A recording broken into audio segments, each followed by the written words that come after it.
Very good. ఇశ్రాయేలీయులు ఆచరించవలసినటువంటి ఆచారాలు, పాటించవలసినటువంటి పద్ధతులు, ఏది న్యాయము, ఏది అన్యాయము, ఏది పవిత్రము, ఏది అపవిత్రము, ఇవన్నీ కూడా నియమాలతో కూడినటువంటి కాండము లేవియా కాండము. ఈ లేవియా కాండంలో వాళ్ళు సీనాయి పర్వతం దగ్గర సుమారు సంవత్సరం పాటు వాళ్ళు ఉన్నారు. ఇప్పుడు దేవుడు ఏం చెప్పాడు? నేను మీ మధ్య నివసిస్తాను అని చెప్పాడు కదా. నివసిస్తాను అని చెప్పినప్పుడు దేవుడు ఏమన్నాడంటే, నేను మీ మధ్య నివసించాలి అని అంటే నాకంటూ ఒక క్రమం ఉంది. 12 గోత్రాలు ఉన్నాయి, యాజకులు ఉన్నారు, లేవీలు ఉన్నారు. ఎవరు ఎక్కడెక్కడ ఉండాలి ముందుగా తెలుసుకోవాలంటే ఏ ఏ గోత్రం వాళ్ళు ఎంతెంత మంది ఉన్నారో ముందుగా లెక్కించండి అని చెప్పడం జరిగింది. కాబట్టి 12 గోత్రాల ప్రజలు ఒక్కొక్క గోత్రానికి ఎంతెంత మంది ఉన్నారు అని లెక్కలేయటం జరిగింది. దేవుడు ఏమంటున్నాడో తెలుసా? ఈ 12 గోత్రాలు ఏమైతే ఉన్నాయో ఆ 12 గోత్రాల మధ్య నేను నివసిస్తాను. నేను మీ అందరికీ మధ్యలో ఉండాలని ఆశపడుతున్నాను. నేను మీ అందరికీ కేంద్రమై ఉండాలని ఆశపడుతున్నాను. మీ జీవితాల్లో నేను కేంద్రంగా ఉండాలి అని చెప్పి దేవుడు చెప్పాడు. కనుక సంఖ్యాకాండము అనగా ఏ ఏ గోత్రం వాళ్ళు ఎంతెంత మంది ఉన్నారు అని లెక్కలు వేశారు. సంఖ్యలు, అంకెలు కనిపిస్తూ ఉంటాయి కాబట్టి సంఖ్యాకాండం అనేటటువంటి పేరు పెట్టారు. మొదటి 10 అధ్యాయాలు మీరు జాగ్రత్తగా చూసినట్లయితే ఇదే చూస్తాం. ఏమిటి? సీనాయి పర్వతం దగ్గర దిగి ఉన్నటువంటి సంవత్సరం పాటు ఉన్నటువంటి ఈ ఇశ్రాయేలీయుల మధ్య చెప్పా కదా, మొదటిగా దేవుడు సీనాయి కొండపైకి దిగి వచ్చాడు. ఆ తరువాత మోషేని అడిగాడు, నువ్వు నా దగ్గరికి రా అన్నాడు. మోషే సీనాయి కొండ పైకి వెళ్ళాడు, దేవునితో మాట్లాడాడు. మోషేకు దేవుడు ధర్మశాస్త్రాన్ని ఇచ్చాడు. కానీ దేవునికి ఉన్న ఆశ ఏమిటంటే, మోషే కాబట్టి పైకి రాగలిగాడు. ఇన్ని లక్షల మంది పైకి రాగలరా? నన్ను వాళ్ళు చేరుకోగలరా? చేరుకోలేరు. కాబట్టి నేనే దిగొస్తాను అని చెప్పి మోషేకు సెలవిచ్చాడు. నేనే నా ప్రజల దగ్గరకు వస్తాను, వారి మధ్య నేను నివసిస్తాను. కాబట్టి ప్రత్యక్ష గుడారం కట్టడం జరిగింది. ఇప్పుడు ఆ ప్రత్యక్ష గుడారం నిర్మించినప్పుడు దేవుడు అంటున్నాడు, ఈ ప్రత్యక్ష గుడారము చుట్టూ మీరు ఉండాలి, నా చుట్టూ మీరు ఉండాలి, మీ మధ్యలో నేను ఉండాలి. అలా ఉండాలి అంటే అసలు ఎంతెంత మంది ఉన్నారు ఒక్కొక్క గోత్రానికి లెక్కలు వేయి అన్నాడు. అలా లెక్కలు వేయటం జరిగింది. అలా లెక్కలు వేసిన తర్వాత దేవుడు సెలవిచ్చాడు, ఎవరు ఏ వైపు ఉండాలి, యాజకులు ఎక్కడుండాలి, లేవీయులు ఎక్కడుండాలి. అలాగే 12 గోత్రాలు, ఇటువైపు ఒక ముగ్గురు, ఇటువైపు 3 గోత్రాలు, ఇటువైపు 3 గోత్రాలు, వెనక వైపు 3 గోత్రాలు. స్క్రీన్లో చక్కగా మీకు చూపిస్తున్నారు చూడండి. ఏ విధంగా మధ్యలో ఉన్నది ప్రత్యక్ష గుడారం. ఆ ప్రత్యక్ష గుడారానికి ఒకవైపు కహతీలు, ఒకవైపు లేవీయులు. సంతోషకరమైన వార్త ఏమిటంటే ఆ ప్రత్యక్ష గుడారానికి ఎగ్జాక్ట్గా ద్వారం ముందు మోషే, అహరోను, చుట్టూ లేవీయులు. ఆ తర్వాత 3 గోత్రాలు, ఎడం వైపు 3 గోత్రాలు, కుడివైపు 3 గోత్రాలు, ముందు వైపు 3 గోత్రాలు, వెనక వైపు, మొత్తం కలిపి 12 గోత్రాలు. మధ్యలో దేవుని యొక్క ప్రసన్నత, దేవుని యొక్క ప్రత్యక్షత. ఇప్పుడు మీరు చూస్తుంది ఏమిటి? అది ప్రత్యక్ష గుడారం. ఆ ప్రత్యక్ష గుడారం పైన దేవుని మహిమ దిగి వచ్చి అదిగో ఆ విధంగా వాళ్ళందరికీ కూడా వెలుతురుగా ఉండేది. ఈ విధంగా ప్రత్యక్ష గుడారం చుట్టూ 12 గోత్రాలకు చెందినటువంటి వాళ్ళు సుమారు 20 నుంచి 30 లక్షల మంది నివసించేవారు. వీళ్ళందరికీ మధ్యలో ఎవరున్నారట? దేవుని ఇల్లు. సో మొదటి నుంచి 10 అధ్యాయాల్లో మీరు ఏం చూస్తారయ్యా అంటే ఇదిగో ఇదే చూస్తారు. ఇప్పుడు సీనాయి పర్వతం దగ్గర మొదటి నుంచి 10 అధ్యాయాల వరకు సీనాయి పర్వతం దగ్గరే వీళ్ళు ఉన్నారు. వీరి మధ్య దేవుడు ఉన్నాడు. వారి సంఖ్య ఏమిటి, ఎంతెంత మంది యూదా గోత్రం వాళ్ళు, ఎంతెంత మంది రూబేను గోత్రం వాళ్ళు, ఇవన్నీ కూడా లెక్కలు వేశారు. ఆ తర్వాత మీకు అర్థమయ్యేలాగా ఏ అధ్యాయం నుంచి ఏ అధ్యాయానికి ఏమిటి, మొదటి అధ్యాయం నుంచి 10వ అధ్యాయం వరకు సీనాయి పర్వతం క్రింద అనగా సీనాయి అరణ్యములో వాళ్ళు సంవత్సరం పాటు నివసించారు. ధర్మశాస్త్రం దేవుడు ఎక్కడిచ్చాడు? సీనాయి పర్వతం మీద ఇచ్చాడు. సీనాయి పర్వతం దిగి వచ్చి సీనాయి అరణ్యములోనే దేవుడు ప్రత్యక్ష గుడారము ద్వారా వారి మధ్య నివసించాడు. సుమారు సంవత్సరం పాటు అక్కడ వాళ్ళు నివసించారు. ఇప్పుడు దేవుడు అక్కడి నుంచి వారిని వాగ్దాన భూమికి తీసుకుని వెళ్ళబోతున్నాడు. కాబట్టి మొదటిగా మనం ఏం చూస్తున్నాం, నేను మీ మధ్య నివసిస్తాను కాబట్టి ఎవరెవరు నా కుడి వైపున ఉండాలో, ఎవరెవరు నా ఎడం వైపున ఉండాలో, ఎవరెవరు నా ముందు ఉండాలో, ఎవరు నా వెనక ఉండాలో లెక్కలు వేయండి మొదటిగా అని చెప్పి దేవుడు మోషేకు చక్కని ప్రణాళిక ఇచ్చాడు. ప్రణాళిక ప్రకారమే వాళ్ళు అక్కడ నివసించారు. ఇప్పుడు దేవుడు వారిని అక్కడి నుంచి వాగ్దాన భూమి వైపుకు తీసుకుని వెళ్ళే ప్రయత్నం చేస్తున్నాడు. 1 నుంచి 10వ అధ్యాయం వరకు సంఖ్యాకాండంలో మీరు ఏం చూస్తారంటే, సీనాయి దగ్గర దేవుడు వారి మధ్య నివసించటం, వారి సంఖ్య, వారి అంకె ఇదంతా చూస్తాం. 11, 12 అధ్యాయాల్లో వారు ప్రయాణం చేయటం చూస్తాం. 13 నుంచి 19 అధ్యాయాల్లో ప్రయాణం చేసి, అనగా సీనాయి పర్వతం దగ్గర నుంచి, సీనాయి కొండ దగ్గర నుంచి వాళ్ళు ప్రయాణం చేసుకుంటూ వెళ్ళారు. అలా ప్రయాణం చేసినటువంటి కాలంలో 11వ అధ్యాయము 12వ అధ్యాయము వారి ప్రయాణాన్ని సూచిస్తుంది. వారు పారాను అనేటటువంటి అరణ్యానికి వచ్చారు. పారాను అనేటటువంటి అరణ్యానికి వచ్చినప్పుడు 13వ అధ్యాయం నుంచి 19వ అధ్యాయం వరకు వారు పారాను అనేటటువంటి అరణ్యంలో నివసించారు. ఆ తర్వాత అక్కడి నుంచి వాగ్దాన భూమికి వెళ్ళే ప్రక్రియలో మళ్ళా 20వ అధ్యాయం 21వ అధ్యాయంలో ప్రయాణం చేశారు. అలా ప్రయాణం చేస్తూ ఇశ్రాయేలు దేశానికి దగ్గరలో ఉన్నటువంటి మోయాబు మైదానానికి చేరుకున్నాడు. అంటే ఇప్పుడు ఆల్మోస్ట్ వాళ్ళ దగ్గరికి వచ్చేసారు. ఎక్కడికి? వాగ్దాన భూమి దగ్గరకు వచ్చేసారు. కాబట్టి 22వ అధ్యాయం నుంచి 36వ అధ్యాయం వరకు వాళ్ళు మోయాబు మైదానంలోనే ఉన్నట్టుగా మనం చూస్తాం. అనగా ఇది సంఖ్యాకాండానికి 3 పేర్లు ఉన్నాయి. సంఖ్యాకాండము ఎందుకు అన్నారంటే సంఖ్యను తెలియచేస్తుంది. లేవీయులు ఎంతమంది చెప్పా కదా, 12 గోత్రాల్లో ఉన్న వాళ్ళు ఎంతమంది, సంఖ్య తెలియచేస్తుంది కాబట్టి సంఖ్యాకాండము అన్నారు. కానీ ఈ సంఖ్యాకాండంలో వాళ్ళ ప్రయాణాన్ని కూడా మనం చూస్తాం కాబట్టి సంచారకాండము అని కూడా దీనికి పేరుంది.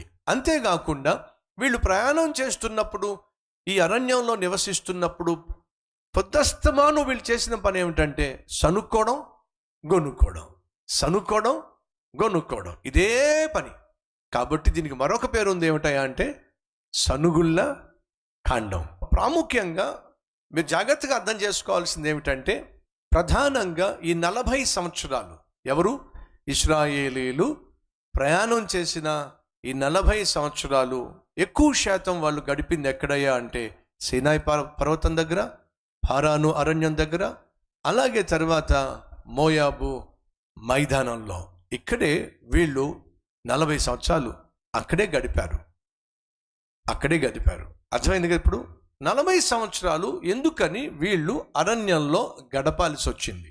అసలు ఐగుప్తు దేశాన్ని విడిచిపెట్టి దేవుడు చూపిస్తున్నటువంటి వాగ్దాన భూమికి చేరుకోవడానికి ఎంతకాలం పడుతుంది అనే ప్రశ్న వేస్తే గొప్ప బైబిల్ పండితులు చెప్పేది ఏమిటంటే, సుమారు 11 రోజుల్లో వీళ్ళు ఐగుప్తు దేశం నుండి దేవుని వాగ్దాన భూమికి చేరుకుని పోవచ్చు. ఎన్ని రోజుల్లో?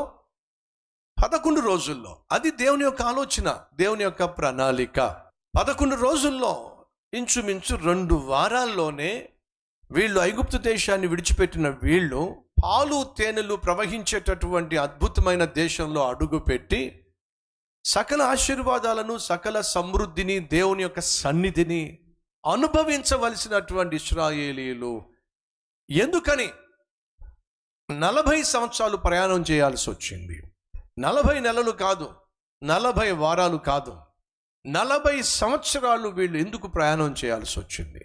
కారణం ఏమిటి తెలుసుకునే ప్రయత్నం చేద్దాం రండి.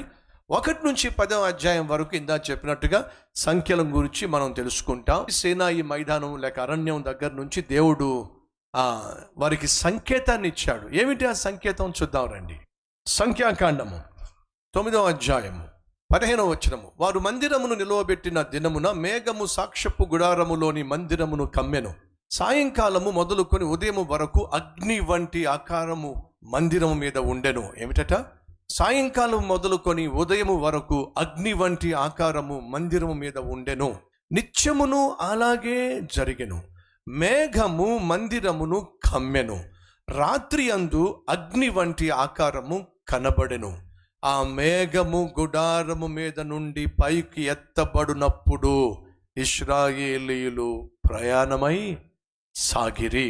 ఎప్పుడైతే ఆ మేఘము ఆ గుడారం ప్రత్యక్ష గుడారం నుంచి పైకి లేస్తుందో దేనికి సంకేతం అంటే ఇక్కడి నుంచి మనము కదలాలి, ఇక్కడి నుంచి మనం ప్రయాణమై వాగ్దాన భూమి వైపుకు వెళ్ళాలి.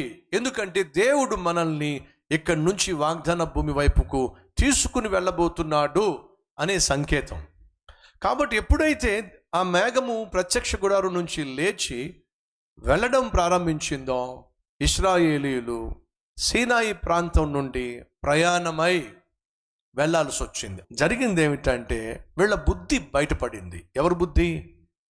ఇశ్రాయేలీయుల బుద్ధి బయటపడింది. వీళ్ళల్లో ఒక విధమైనటువంటి అసంతృప్తి, వీళ్ళల్లో ఒక విధమైనటువంటి ఆయాసం. కాబట్టి సనుక్కోవడం గొనుక్కోవడం మొదలు పెట్టారు. అది విన్నటువంటి దేవుడు తట్టుకోలేకపోయాడు.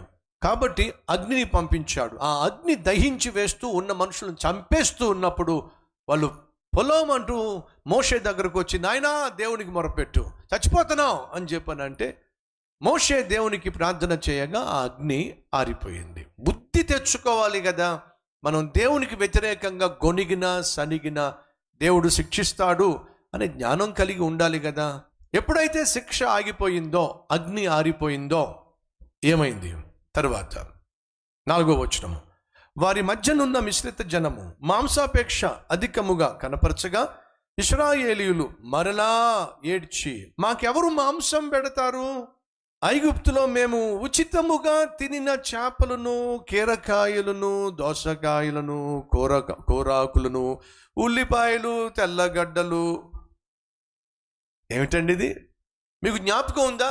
నిర్గమాకాండమును గురించి నేను మాట్లాడుతున్న ఒక ప్రాముఖ్యమైన అంశాన్ని మీతో చెప్పాను. అదేమిటంటే ఐగుప్తు దేశములో నుండి ఇశ్రాయేలీయులను బయటకు తీసుకురావడానికి దేవుడు ఒక్క రాత్రి సమయం తీసుకున్నాడు. ఒక్క రాత్రిలోనే ఐగుప్తు నుండి ఇశ్రాయేలీయులను దేవుడు బయటకు తీసుకొచ్చేశాడు. కానీ ఇశ్రాయేలీయులలో ఉన్నటువంటి ఐగుప్తును ఇశ్రాయేలీయులలో నుండి బయటకు తీసుకురావడానికి దేవునికి 40 సంవత్సరాలు పట్టింది. అది సమస్య. ఇశ్రాయేలీయులు ఐగుప్తును విడిచిపెట్టేశారు, కానీ ఐగుప్తు మాత్రం లోపలే ఉండిపోయింది. ఇది ప్రమాదం. వీళ్ళు ఐగుప్తులో నుంచి బయటకు వచ్చేసారు, కానీ ఐగుప్తును కూడా తీసుకొచ్చేశారు. ఈ ఇశ్రాయేలీయులు చేసింది ఏమిటయ్యా అంటే ఐగుప్తును వదిలిపెట్టేశారు, కానీ ఐగుప్తులో ఉన్నటువంటి ఆ అత్యాశ, ఆ తిండి ఆశ పోలేదండి. 2 ఏమంటున్నారు? మేము ఉచితంగా తిన్నటువంటి మాంసం మాకు జ్ఞాపకం వస్తుంది. ఫరో వీళ్ళకి ఏమైనా ఉచితంగా మాంసం పెట్టాడా? అసలు వీళ్ళు ఏం చేశారండి? వెట్టి చాకిరీ చేశాడు. ఫరో పెట్టినటువంటి బాధ భరించలేక, ఆ పచ్చడి మెతుకులు తినలేక, పస్తులు ఉండలేక, ఒంటి పూట భోజనం తిని బ్రతకలేక ఏడిస్తే దేవుడు కనికరించి మోషేను పంపించాడు. బానిసత్వం నుంచి, ఫరో బంధకాల నుంచి, వెట్టి చాకిరి నుండి దేవుడు ఇశ్రాయేలును విడిపించి తాను మన్నాను కురిపించి తానే పోషిస్తే ఇప్పుడు దేవుని మీద వీళ్ళు తిరగబడుతున్నారు. ఏమంటున్నారో తెలుసా వాళ్ళు? నువ్వు మమ్మల్ని పోషించటం కంటే ఆ ఫరో పోషించిందే బాగుంది అని అంటే దేవునికి ఎంత కోపం వస్తుందో ఒకసారి ఆలోచించండి. రేయ్ ఫరో మీకు నచ్చాడా? ఫరో మీకు ఉచితంగా భోజనం పెట్టాడా? బిర్యానీలు పెట్టాడా? మీకు రకరకాల కూరలు అంటే పాపం ఇవన్నీ జ్ఞాపకం వస్తూ ఉంటే జ్ఞాపకం రావటమే కాదండి, ఆ తర్వాత మోషే దగ్గరకు వచ్చి గొడవ పడ్డారండి. మోషేను ఏడిపించేశారండి. మోషేకు నరకం చూపించేశారండి. మోషే తట్టుకోలేకపోయాడండి. తట్టుకోలేక ఏమన్నాడో తెలుసా?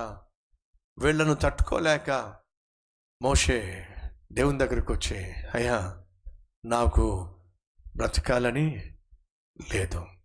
మోషే ఎంతగా విసిగిపోయాడంటే, ఎంతగా మానసికంగా కృంగిపోయాడంటే దేవుని దగ్గరకు వచ్చి అంటాడు, ఇక చాలు, నన్ను చంపేశాయి. వీళ్ళ గొంతెమ్మ కోరికలు నేను తీర్చలేకపోతున్నాను. పెద్దస్తమాను నాతో గొడవ పడుతున్నారు. ఎంత చేసినా సరే సనుక్కుంటున్నారు, గొనుక్కుంటున్నారు, ఏడిపించేస్తున్నారు. నా వల్ల కావడం లేదు, నన్ను చంపేసేయి, చచ్చిపోతే బాగుంటుంది. ఇశ్రాయేలీయులు, అరే దేవుడు పాలు తేనెలు ప్రవహింపచేసే దేశానికి మనల్ని తీసుకెళ్తున్నాడు, మనం ప్రయాణం చేస్తున్నాం, వీఆర్ ఓన్లీ ట్రావెలర్స్, మనకంటూ స్థిరమైనటువంటి నివాసం దేవుడు ఏర్పాటు చేశాడు, ఆ నివాసానికి మనం చేరుకోబోతున్నాం. ఈ ప్రయాణంలో కొంచెం కొరత ఉంటుంది, ప్రయాణంలో కొంచెం ఇబ్బంది ఉంటుంది, ఆ ఇబ్బందిని తట్టుకోవాలి కదా.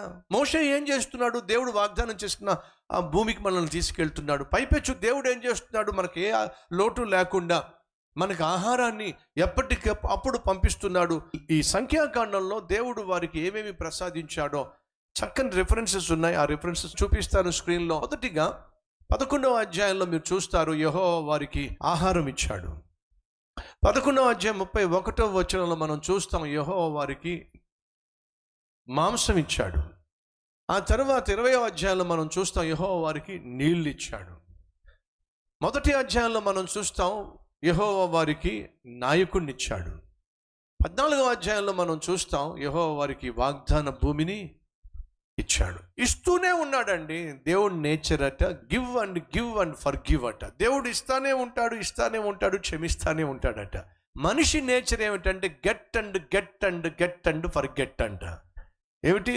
ఎప్పుడు చూసినా పొందుకోవడం, కడుపు నిండా తినేయడం, ఆ తర్వాత అరక్కేమో ఏడవడం, ఉసూరుమంటూ జీవించటం. ఎంత దారుణం అండి. దేవుడికి విసుగొచ్చేసిందండి. బానిసలుగా బందీలుగా ఉన్న మిమ్మలను స్వతంత్రులుగా చేసి నా స్నేహితుడైనటువంటి అబ్రహాముకు నేను వాగ్దానం చేశాను, నిబంధన చేశాను. అబ్రహామా, నీ సంతానాన్ని ఒక రాజ్యముగా, ఒక దేశముగా చేస్తాను. పాలు తేనెలు ప్రవహించేటటువంటి దేశానికి వారిని నడిపిస్తాను. వాగ్దానం చేశాను నా స్నేహితుడైనటువంటి అబ్రహాముకి. ఆ వాగ్దానాన్ని నెరవేర్చే ప్రక్రియలో బానిసలుగా బందీలుగా ఉన్న మిమ్మల్ని అందరినీ కూడా ఫరో లాంటి మహా గొప్ప చక్రవర్తి మెడ వంచి నా మహాప్రభావాన్ని చూపించి బానిసలుగా ఉన్న మిమ్మల్ని అందరినీ బంధకాల్లో నుంచి విడిపించి స్వతంత్రులుగా చేసి అరణ్యంలో మిమ్మల్ని పోషించి ఆశ్చర్య కార్యాలు చేసి మన్నాను కురిపించి నేనే దిగి వచ్చి మీ మధ్య నివసించి మిమ్మల్ని నడిపిస్తూ ఉంటే ఏమిటి మీ కష్టం? దేవుడు వీరిని వాగ్దాన భూమిలో ప్రవేశపెట్టాలి అని చెప్పి తన ప్రయత్నాలు తను చేస్తూ ఉంటే అవిశ్వాసంతో నిండిపోయినటువంటి నాయకులు దేవుని యొక్క చిత్తానికి, ఆయన యొక్క ఉద్దేశానికి వ్యతిరేకంగా తయారై దేవుని మీద తిరుగుబాటు చేశారు. దేవుడు చెప్పేశాడు, చచ్చిపోతాం అంటున్నారు. ఈ అరణ్యంలో చచ్చిపోతే బెటర్ అంటున్నారు, లేదా ఐగుప్తు దేశానికి వెళ్ళిపోతే బెటర్ అంటున్నారు, నాకన్నే ఫరోనే బెటర్ అంటున్నారు. అంతగా చచ్చిపోవాలని మీకు ఆశ ఉంటే, నా మీద నమ్మకం లేకపోతే మీలాంటి వారిని వాగ్దాన భూమికి ఎందుకు తీసుకెళ్ళాలి? చచ్చిపోండి. మొదటిగా 1వ అధ్యాయం నుంచి 12వ అధ్యాయము ప్రయాణం కొరకు సిద్ధపడ్డారు. 13వ అధ్యాయం నుంచి 20వ అధ్యాయం వరకు ప్రయాణము కొనసాగింపబడింది.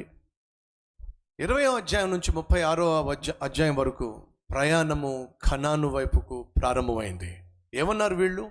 చచ్చిపోతాము అని అంటే దేవుడు ఆఖరికి ఏం చేశాడంటే 26వ అధ్యాయం చదువుతున్నాను, 2వ వచనము. మీరు ఇశ్రాయేలీల సర్వ సమాజములోను 20 ఏండ్లు మొదలుకొని పై ప్రాయము కలిగిన ఇశ్రాయేలులను సేనగా బయలు వెళ్ళు వారందరి సంఖ్యను వారి వారి పితరుల కుటుంబములను బట్టి వ్రాయించుము. 64వ వచనము. మోషే అహరోనులు సీనాయి అరణ్యములో ఇశ్రాయేలీయుల సంఖ్యను చేసినప్పుడు లెక్కింపబడిన వారిలో ఒక్కడైనను వీరిలో ఉండలేదు. ఏలయనగా వారు నిశ్చయముగా అరణ్యములో చనిపోవుదురని యెహోవా వారిని గూర్చి సెలవిచ్చెను. యెఫున్నె కుమారుడైన కాలేబును నూను కుమారుడైన యెహోషువయు తప్ప వారిలో ఒక్కడైనను మిగిలి ఉండలేదు. చచ్చిపోయారండి. అనగా 26 అధ్యాయానికి వచ్చేసరికి మీకు అర్థం కావాల్సింది, జాగ్రత్తగా అర్థం చేసుకోండి. ఎందుకంటే ద్వితీయోపదేశ కాండం మీకు అర్థం కావాలంటే ఈ ఒక్క విషయం మీకు అర్థం కావాలి. ఏమిటి అని అంటే 26వ అధ్యాయంలో దేవుడు అంటున్నాడు, 20 సంవత్సరాలు లోపున్న వారందరినీ లెక్క పెట్టండి, లెక్కలేయండి. ఆ 20 సంవత్సరాల లోపున్న వారందరూ లెక్కలేసేశారు. జరిగింది ఏమిటయా అంటే, ఎవరైతే దేవునికి వ్యతిరేకంగా మాట్లాడారో వాళ్ళందరూ కూడా అరణ్యంలో చచ్చిపోయారు. ఇప్పుడున్న జనరేషన్ ఏంటో తెలుసా? 20 సంవత్సరాల లోపు ఉన్నటువంటి వాళ్ళే బ్రతుకున్నారు, ప్లస్ యెహోషువ కాలేబు మాత్రమే బతుకున్నారు, మోషే కాకుండా. ఇప్పుడు ఎక్కడ చూసినా సరే యవ్వన తరము, యవ్వన జనాంగము, తిరుగుబాటు చేసిన వాళ్ళందరూ కూడా చచ్చిపోయారు. ఆ తరువాత జరిగింది ఏమిటంటే, దేవుడు ఈ యవనస్తులకు మళ్ళా జ్ఞాపకం చేశాడు మోషే ద్వారా. వీళ్ళందరూ యవనస్తులు కదండి, వీళ్ళెవ్వరికీ తెలియదు కదా ఐగుప్తు నుంచి దేవుడు ఏ విధంగా వీళ్ళను విడిపించాడో, ఫరో మెడ వంచాడో, మోషేను ఏ విధంగా వాడుకున్నాడో ఆ యవ్వన జనానికి తెలియదు. కాబట్టి ఆ తర్వాత కొన్ని వచనాల్లో, కొన్ని అధ్యాయాల్లో ఏం చూస్తామంటే, మళ్ళా దేవుడు వాళ్లకు ధర్మశాస్త్రాన్ని వివరించాడు. ఇలా మీరు జీవించాలి, ఇలా మీరు జీవించకూడదు, ఇది పద్ధతి, ఇది పవిత్రం, ఇది అపవిత్రం అని చెప్పి మళ్ళా వాళ్లకు ధర్మశాస్త్రాన్ని రివ్యూ చేశాడు, మళ్ళా వాళ్లకు తెలియచేశాడు. ఆ తర్వాత జరిగింది ఏమిటయ్యా అంటే, అక్కడి నుంచి వాళ్ళు ప్రయాణమై మోయాబు అనే దేశానికి వాళ్ళు రావడం మనం చూస్తాం 22వ అధ్యాయం. తరువాత ఇశ్రాయేలు సాగి యెరికో ఎదురుగా యోర్దాను తీరమునున్న మోయాబు మైదానములో దిగిరి. యోర్దాను దాకా వచ్చేసారంటే వాళ్ళు వాగ్దాన భూమికి దగ్గరగా వచ్చేసారు. వాగ్దాన భూమికి దగ్గరగా వచ్చేసిన సమయంలో మోయాబు దేశానికి వచ్చారు గనుక, మోయాబు దేశంలో బాలాకు అనేటటువంటి ఒక రాజు ఉన్నాడు. అది మనం 4వ వచనంలో చూస్తాం. బాలాకు అనేటటువంటి మోయాబు రాజు 20-30 లక్షల మంది, మరి అప్పుడు ఇంకెంతమంది ఉన్నారో బహుశా తక్కువ ఉండొచ్చు, లేదా అంతమందే ఉండొచ్చు. లక్షల సంఖ్యలో మోయాబు దేశంలోకి వచ్చేస్తూ ఉంటే మోయాబు రాజు భయపడిపోయాడు, బాలాకు భయపడిపోయాడు. ఇదేమిటి, ఇంతమంది అమాంతంగా వచ్చేస్తున్నారు ఏమిటి, నన్ను చంపేస్తారా, నా దేశాన్ని స్వాధీనపరుచుకుంటారా, భయపడిపోతూ ఉన్నప్పుడు అక్కడ బిలాము అనేటటువంటి సోది చెప్పేవాడు ఒకడు దొరికాడు. ఆ బిలాము అనేటటువంటి వాడి పట్ల బాలాకుకున్న నమ్మకం ఏమిటంటే, బిలాము ఆశీర్వదిస్తే ఎదుటివాడు ఆశీర్వదించబడతాడు, శపిస్తే శపించబడతాడు అనే నమ్మకం బాలాకుకుంది. కాబట్టి బిలామును పిలిపించాడు. బిలామును పిలిపించి, ఇదిగో సడన్గా వచ్చేశారు, వచ్చి నా దేశం అంతా కూడా ఆక్రమించేసుకుంటున్నారు, వీళ్ళందరినీ నువ్వు శపించు అని చెప్పినప్పుడు దేవుడు బిలాముతో మాట్లాడాడు. ఏమని? దేవుడు చెప్తున్నాడు, వాళ్ళని శపించవద్దు, వాళ్ళు నా వాళ్ళు, ఆశీర్వదించబడిన వాళ్ళు, శపించడానికి వీలు లేదు.